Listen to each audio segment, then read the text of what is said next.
Been a while since my last video and update. Thought I'd bring everyone up to speed on how things are going.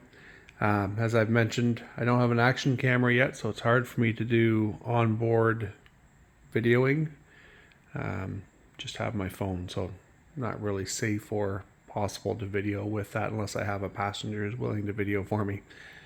Anyways, been trying to get some kilometers on the bike. I've up around 2,800 kilometers now.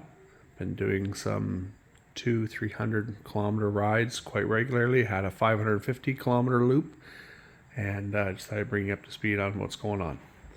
So the only issues I'm really finding with the longer rides is this seat. It is okay for 100 to 200 kilometers, but anything beyond that, I start to get squirmy. The width itself is fine. I find it's right through here where it narrows a bit that it cuts off on my legs. I'm a bigger guy, so perhaps it's just my butt is bigger than what the seat was intended for, but I would really like a seat that kind of comes out over top of this area a bit, flared out and stayed flared, and then comes back in. I've seen some of the seat kits that you can buy. I really like the two-piece arrangement. I think Seat Concepts has a two-piece arrangement that you can go with, where it's a replacement foam and replacement cover, or I think you can buy the complete seat pan as well. I'm not too anxious to spend the kind of money that a lot of the aftermarket seat companies want for them. So I'm going to wait and see what I can do. I might try and get maybe a new cover made up and then get one of my local upholsterers here to see if they can rig up something with this existing seat pan, just add some foam or add an auxiliary seat pan underneath it that can come out and then recover the whole thing. I don't know, we'll see. If I mess it up, a new replacement seat I think is 150 Canadian through Honda Canada, so it's not too bad.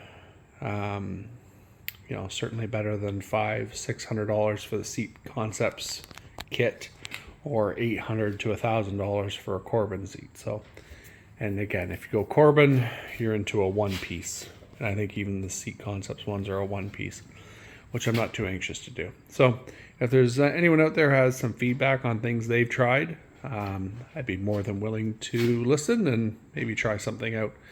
I've been thinking about using an air hawk to try and help distribute some of the load, but the idea of sitting on something on top of something that's a little bit loose, I don't know. I think I might lose some control. If anyone has feedback on that, that'd be great too. So I've had troubles with the Backpad. So the Backpad,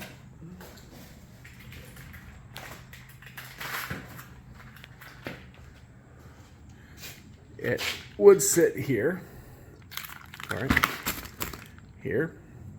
And as I said, it was held on with double-sided tape. I mentioned that in my first video.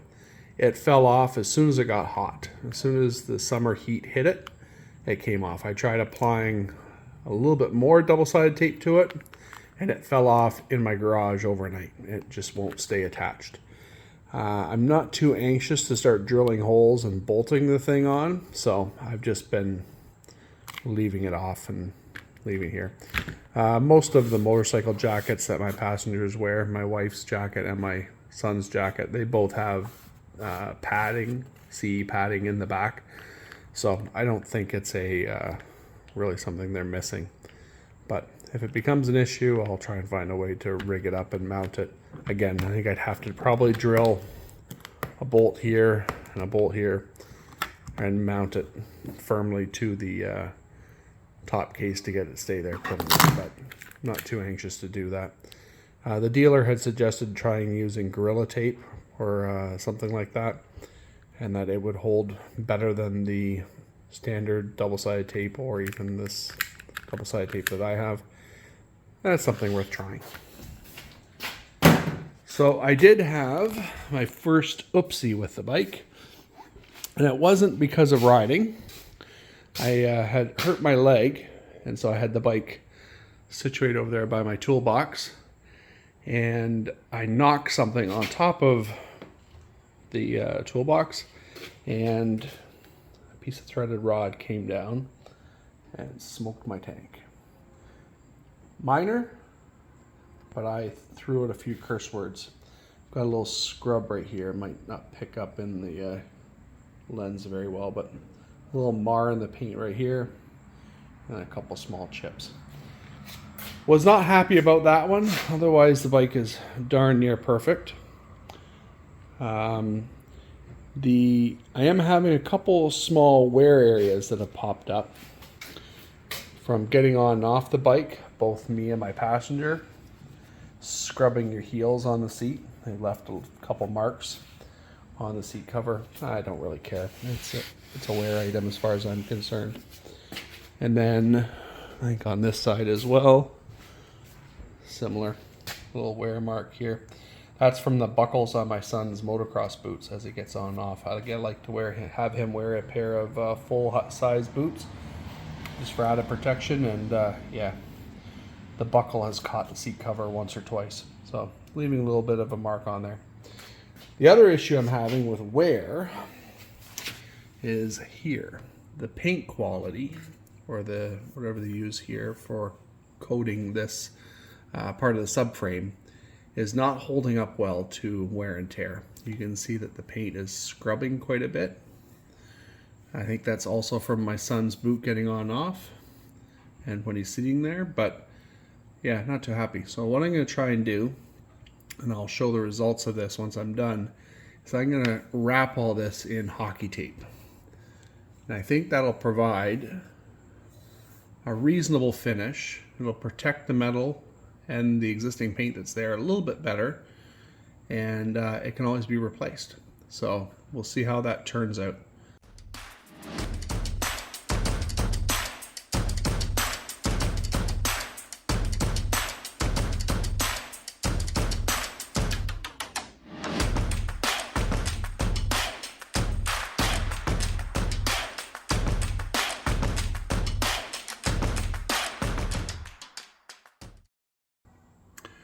Well, it may not be the prettiest, and certainly not the most professional application of hockey tape, but the shape of this subframe is such that it's quite difficult to get anything kind of fit in there and wrap around.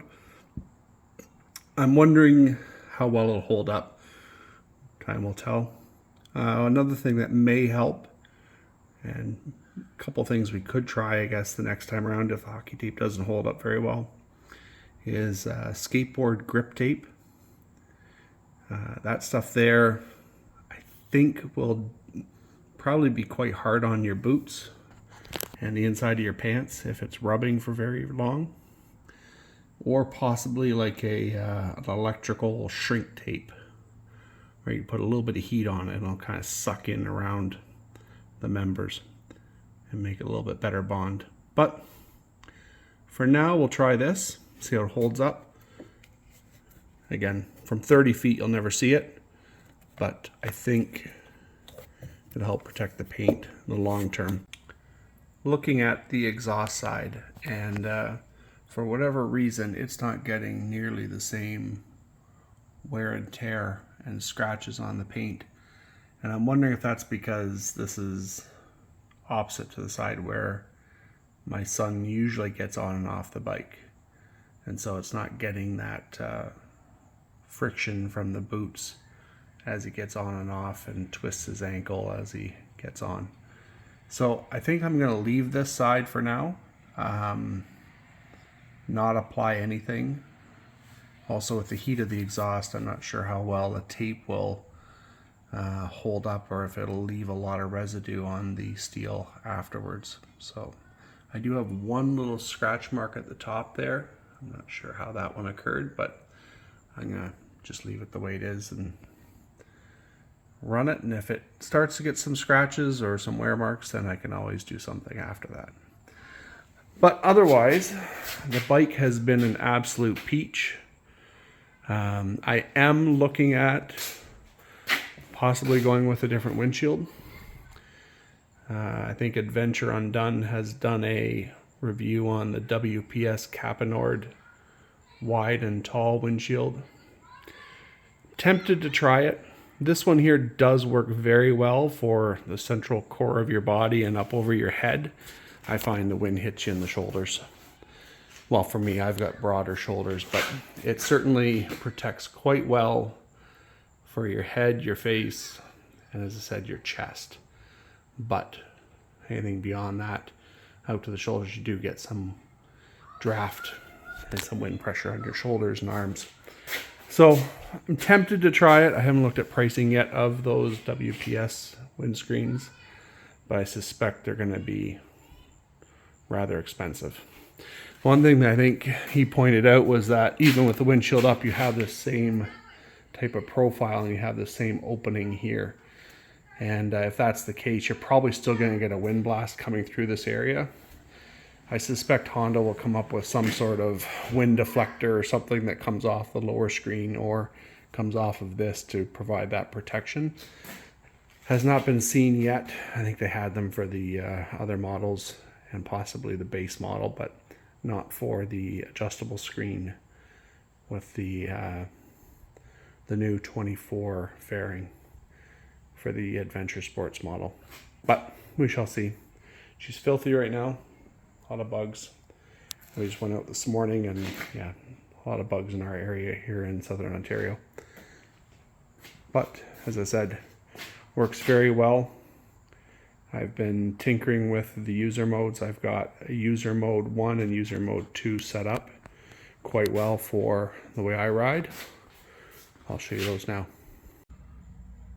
So the way I've configured my user modes is I have user mode 1 set up to be my 2-up riding and sporty riding mode.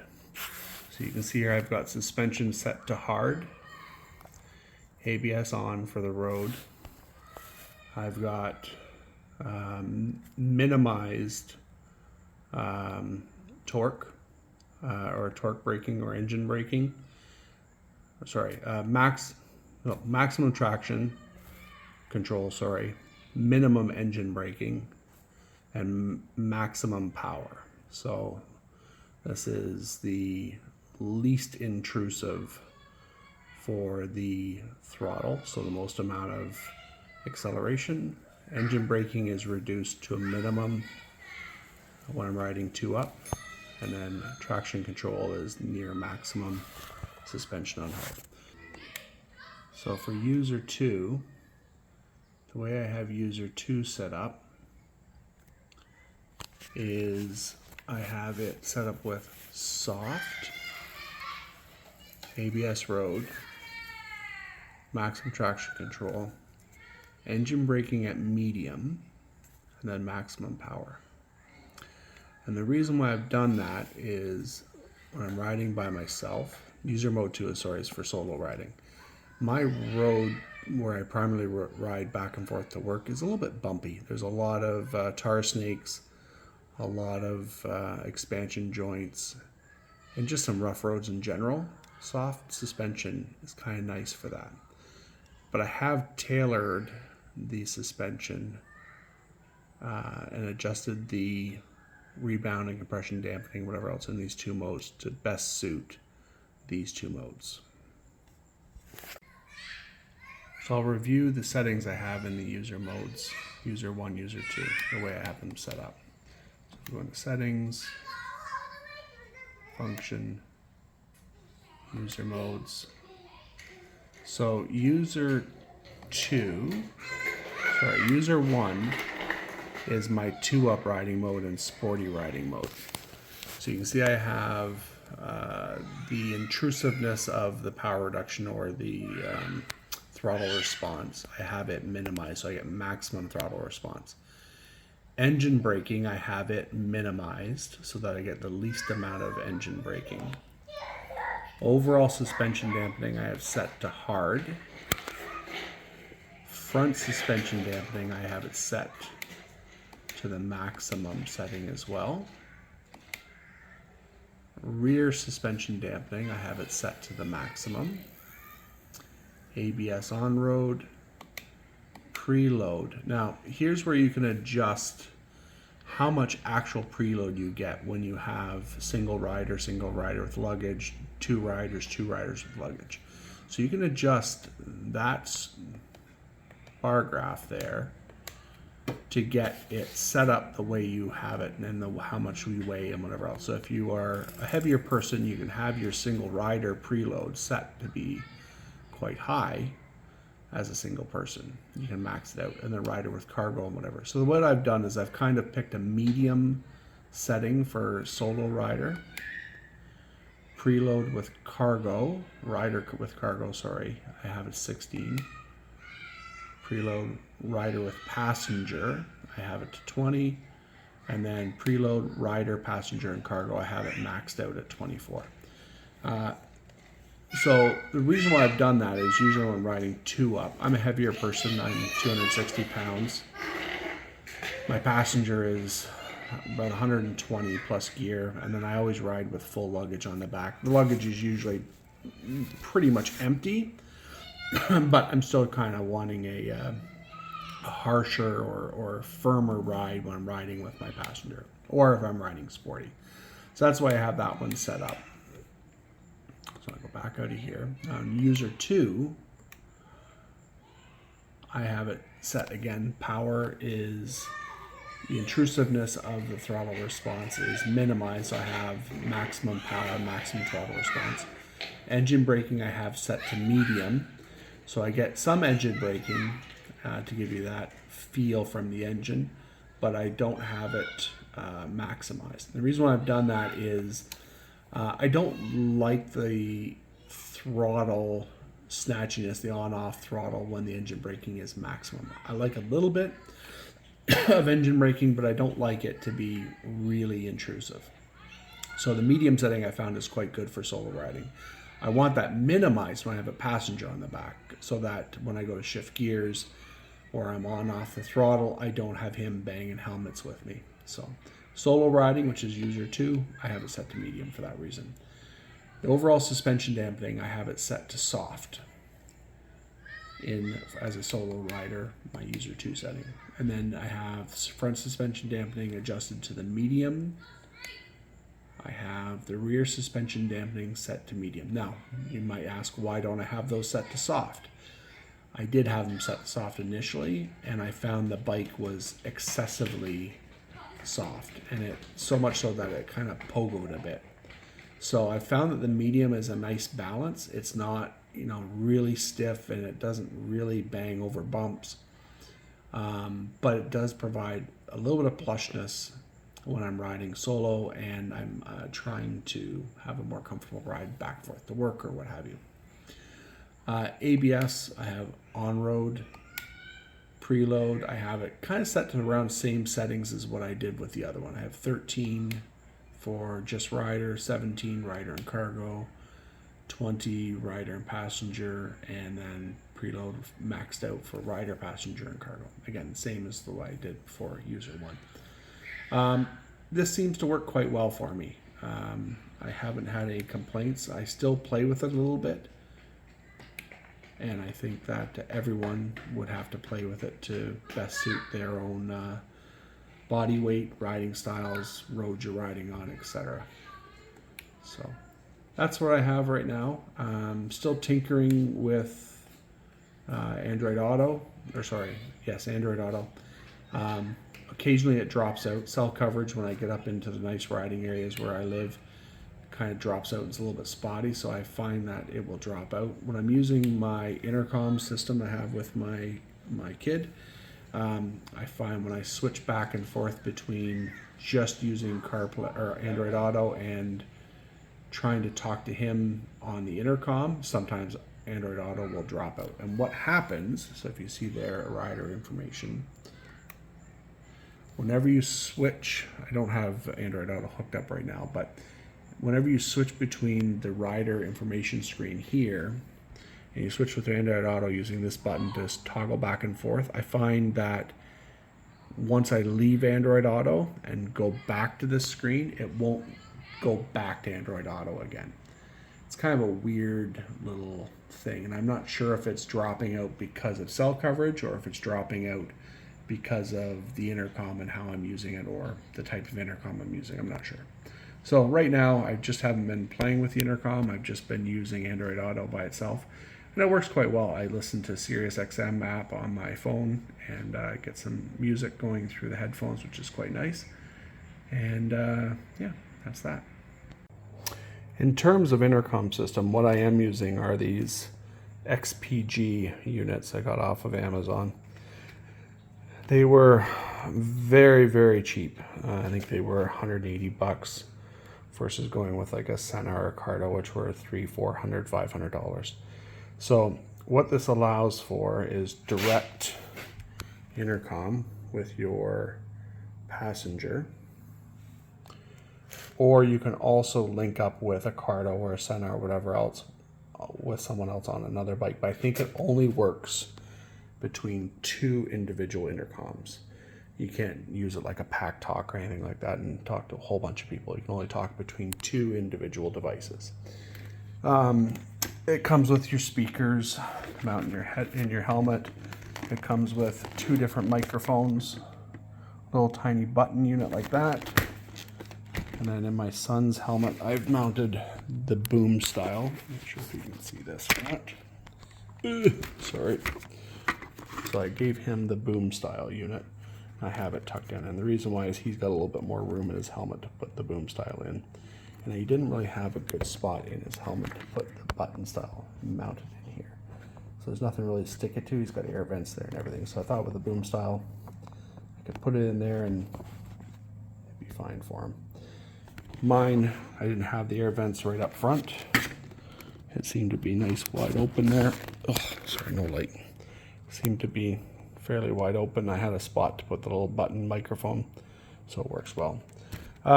They rant and rave on the Amazon site that this unit has great bass and blah blah blah. It doesn't. It's okay. I find it sounds much better with earplugs. So if you put earplugs in, then I find it muffles the high-pitched squeal and some of the noise that happens to come through the headset and through the speakers, and you do get nice sound. The only trouble I find then is while it works well for music, when you receive a call or you're trying to make a phone call, it with the headphones or earplugs in, it really cuts down the noise and your ability to hear the person talking on the phone. But it works well for music, and I make do. I don't make too many phone calls from the bike, so I make do. I just usually will slow down or move over to the side and reduce the amount of wind noise, and it seems to work okay. Would I buy these again? Probably not. I have them. They're working okay. I might upgrade in a year or two. We'll see how well they fare. But for right now, it's my first experience using an intercom system. And I wanted to trial something that was inexpensive with the bike to see how much I liked it. And before I went and spent a pile of money on $400 or $500 or however much it is for the Sena or Cardo or whatever the next best unit is out there. Technology is changing all the time, so it's hard to keep up with what they recommend is the best nowadays. Yeah, I'm gonna be getting a new helmet soon. I'm running a Scorpion XO something. XO R410. It's an older helmet. It's starting to get worn out. It fits nice. It was supposed to be quiet. Fort9 recommended it as a quiet helmet. I wouldn't say it's a quiet helmet. My son just has a relatively inexpensive budget ZOX or ZOX unit. It's okay. It's okay. Anyways, so that's it. Thought I'd give you guys a quick update. I'm hoping to get it on the bike and get some riding coverage again. I might have to get my wife on board and film some of our ride. Maybe get on some exciting roads. Some good twisties. I might take her up and do the Flinton Road. It is a beautiful road here in Southern Ontario. It runs from Highway 7 up to the little hamlet of Flinton. It's full of twists and turns and little hills and blind corners and weaving through marshes and everything. It is a glorious road that you can go up in 15 minutes and have a hoot on. You just have to watch for a lot of people towing trailers and what have you, and deer and moose and everything else, but it's a fun road. I might film that next. Anyways, have a good night, guys. Bye.